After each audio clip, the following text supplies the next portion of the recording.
Hello and welcome to the Michaela Podcast, your chance to hear about the inner workings of Britain's most exciting school. My name's Tom Kendall, and today I'll be interviewing Lizzie Speller. Lizzie's our head of art, and today she's talking about how we teach art at Michaela. You'll hear about how we combine our belief that everyone can achieve in art with a direct instruction approach to produce some incredible pieces of work. Lizzie also tells us about our art assistants and how we ensure a calm and productive environment in art lessons. Now, I know what some of you are thinking. I'm not an art teacher, this isn't for me. Well, you'd be wrong. There are loads and loads and loads of fascinating ideas here that everyone in education can benefit from. So, sit back, relax, and enjoy.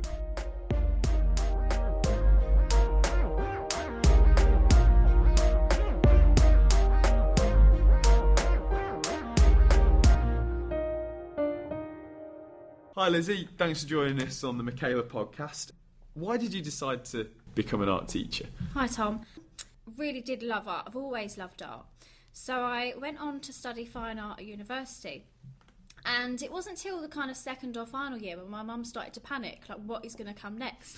So I had done a module during my degree where we went into a primary school. We did a mural project. And I just realised that how little that the kids actually knew about any sort of art. They didn't know how to draw shapes, they didn't know any colour theory, and that kind of surprised me.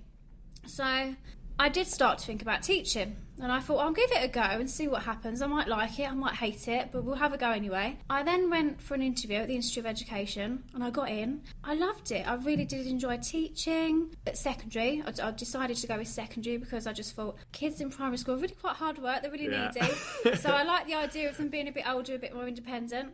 I did my kind of placement in two very different schools, one very challenging, one very nice. But I loved both, and then I thought, yeah, this is for me. Excellent. So, how many different schools had you worked at before joining Michaela? So, I've worked at 3 different schools before Michaela, not including my training. Very challenging schools. Behaviour is a massive issue. I was lucky enough to teach in a school where behaviour was really quite terrible, and the results were really quite dire across the board. But the art department would get just fantastic results. And it was basically, we just taught them the core skills. They were really calm in the lessons, so a piece of work might have extended over 3-4 weeks. Yeah, so quite different experiences. So the art department became this sort of safe haven in the rest of amongst the chaos. Awesome. So I suppose that leads us quite nicely on to how art is taught at Michaela then. So what do you think makes art teaching at Michaela different to other schools? So all of my different experiences, I've always took things, even if it was really quite a tough and a hard experience in different schools, I've always tried to take something from those experiences. So I had a good idea of how I wanted to do art at Michaela. So we are quite different. We're lucky enough to have 2 lessons a week. So the children get 2 hours a week in art. We don't just focus on practical skills. We don't just skim and touch upon art history. We learn it in depth. So we spend about 60% of our time on practical skills and about 40% on our art history. So even from year 7, pupils are learning about 30 main or most important art movements, art periods throughout art history. It's a really calm environment, so that's always quite different. I remember going into kind of my training schools and other schools that I've taught in, I'd always ask, okay, how do you want the children to be working? And I would be told, they can talk in groups if they like whilst they're getting on with it, or, you know, we tend to have 10 minutes silence at the beginning, but then they can kind of get into it and they can chat amongst themselves. And I always found that really strange, how if you need to really focus on something, you need to give it your full attention. You shouldn't be sitting there talking about EastEnders the evening before. Definitely. So that's something that's quite different. So when you walk into an art lesson at Michaela, pupils are working in silence. They're not working in groups. They won't get out of their chairs. We have art assistants, so they have applied to be an art assistant, and they're the ones that are responsible enough to be out of their chairs, and they'll kind of hand materials out, collect work in, organise materials. So that's also quite different. So how exactly does that work with the art assistants? They do the sort of admin and prep stuff for the art lessons, is it? Kind of. I mean, they only partake during the lesson, so they don't come during their own time. And the setup of the room is quite different. We don't have kind of a horseshoe shape of tables. have just 3 long rows, and there's kind of spaces in between where I can go in and amongst them quite easily. And at the end of each row we have an art assistant. So the art assistant will be the one that will kind of pass the books along or pass the water pots out for painting. They're the only 3 people in the class that will be out of their chairs around the sink, which is normally an area for chaos to occur. So, in a typical school, you finish a painting and then you've probably got about half the class up out of their chairs, moving about, accidents are happening, behaviours going on, you don't have a clue really.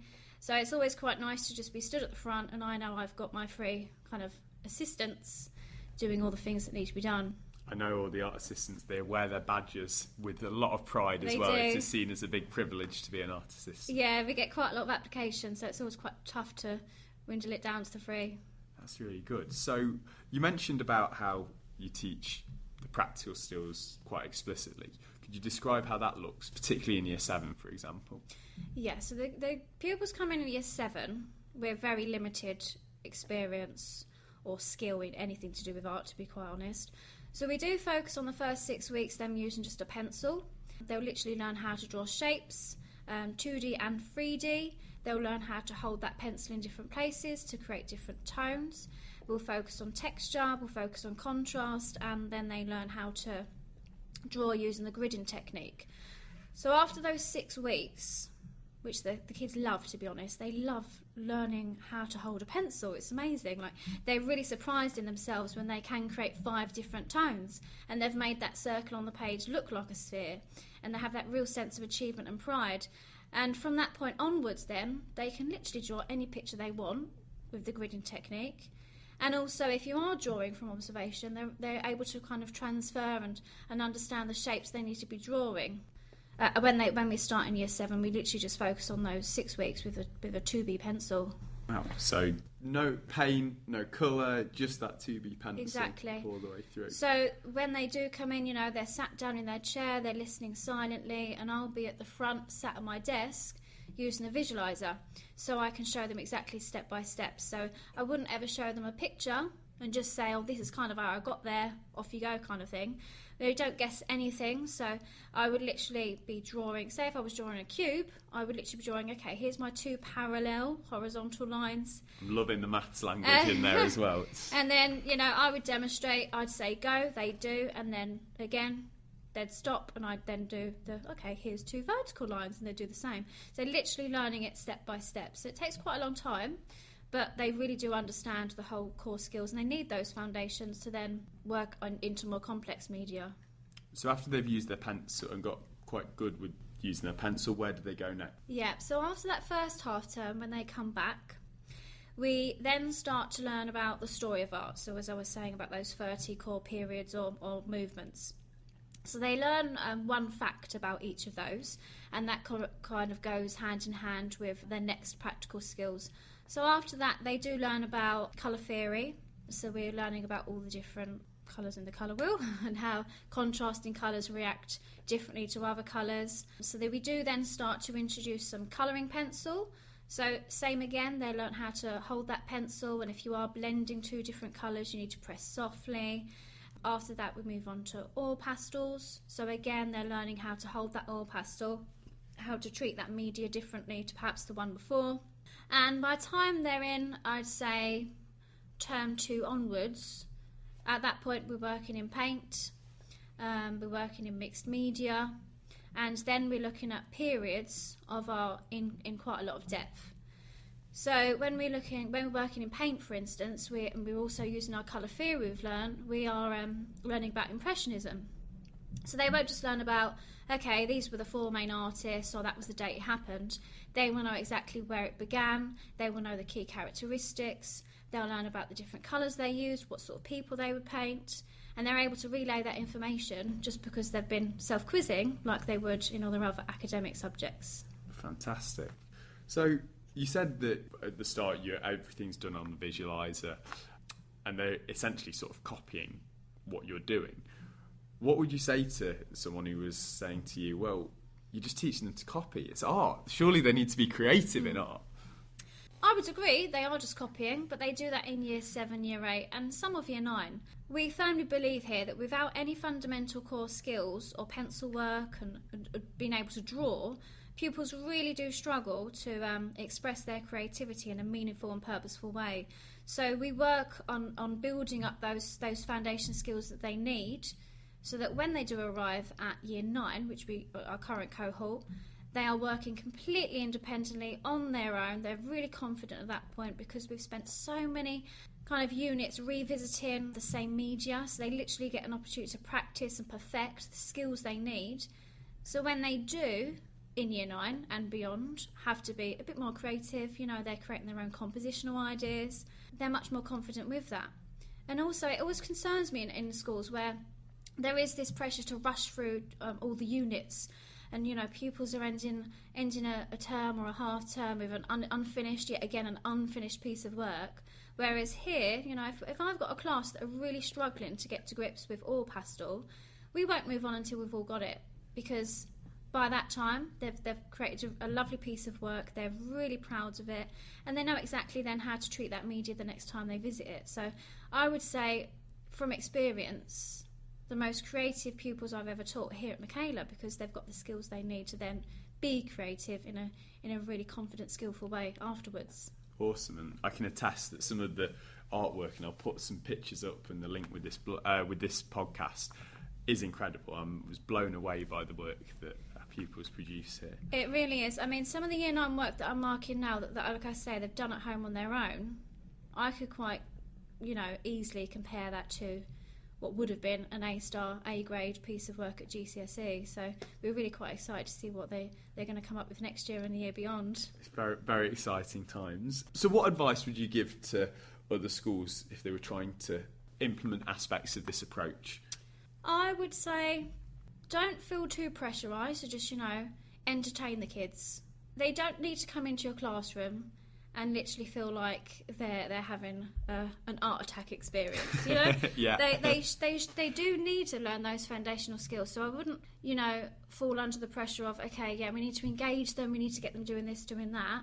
I would literally just teach them those core skills. I would also, don't be afraid if a piece of work takes you 6 weeks. It just takes me back to a conversation I've had with a teacher I've taught with in the past in this really quite tough school. And she found that she would always have the pupils working in a completely different piece of work each lesson, because she felt if they came into that second lesson and continued with the same piece, she would have lost them. They wouldn't have been engaged. I know. Crazy. So every lesson they were starting something new.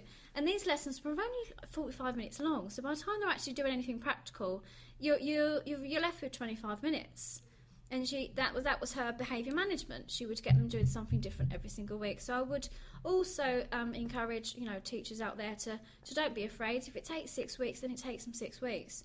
If they need that time to practice and perfect and really master that media, so that they can produce outcomes at Key Stage 4 that do need to be of a really high quality and skillful ability, then that's what needs to be done. I would also encourage teachers out there to really teach art history and don't just skim across it. I would definitely recommend that they teach them art history properly, because they also need that to then be more creative when they come to Key Stage 4 and 5. In many ways, I suppose art history is the history of our civilization, exactly, isn't it? Yeah. So, just one final question. What would you say the best thing about teaching art at Michaela is? The best thing is being able to actually teach. So I don't feel like I'm having to crowd control or babysit. We literally can. As soon as those pupils are in my classroom and they're sat down within the first few lessons, we know that they're going to be learning something straight away. So that's always something that I love every single day. I come in with a smile on my face and I just think, wow, I can really get some work done here. And also because of that, we get so much work done and the kids just love it. They feel so proud. Their work isn't on a display board with all these fancy borders. Their work is in frames, like it would be in a gallery.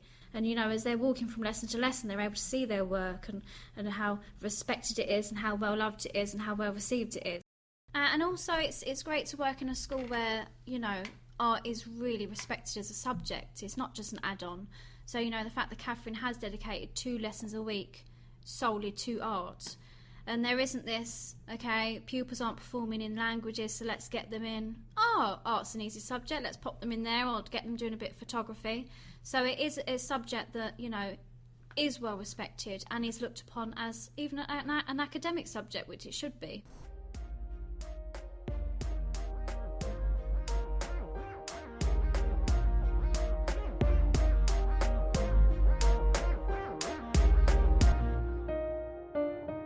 So there you have it, how art is taught at Michaela. As a maths teacher, I hate it when I hear people say, oh, I'm just not really a maths person. And yet I've got to confess to having said on numerous occasions, I'm just not a very artistic person, or I can't draw. Being at Michaela has shown me that this is just absolute nonsense.